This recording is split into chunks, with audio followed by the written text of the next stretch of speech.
সুতরাং কেউ যদি তাবিজ করে থাকেন, এখনো করে থাকেন, এখনো পরে থাকেন, অথবা স্ত্রী ছেলে মেয়ের গায়ে থাকে, তওবা করেন, ছিঁড়ে ফেলে দেন, খুলে চড়ে ফেলে দেন, আল্লাহ পাক গুনাহ মাফ করে দেন, যেন আপনার দ্বারা গুনাহ হয়নি।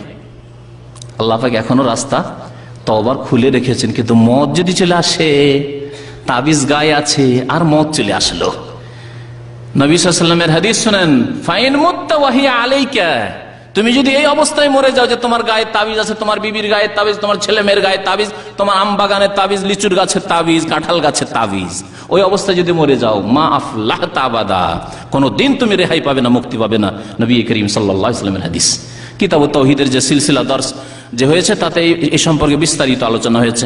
আরো ইনশাআল্লাহ তাআলা তাবিজ সম্পর্কে আগামীতে আলোচনা করা যাবে। এতটুকু যথেষ্ট যে কোনো ভাইয়ের কাছে তাবিজ যদি থাকে আল্লাহর হস্তে শিরক থেকে মুক্ত হওয়ার জন্য, আর এই রাত্রে যদি হাদিস সহিহ হয় মাফ নেওয়ার জন্য, আর যে কোনো সময়, শুধু এই রাত্রেই কেন, শিরক মুক্ত কোনো মানুষ থাকলে আল্লাহ অবশ্যই তাকে জান্নাত দেবেন ইনশাআল্লাহ।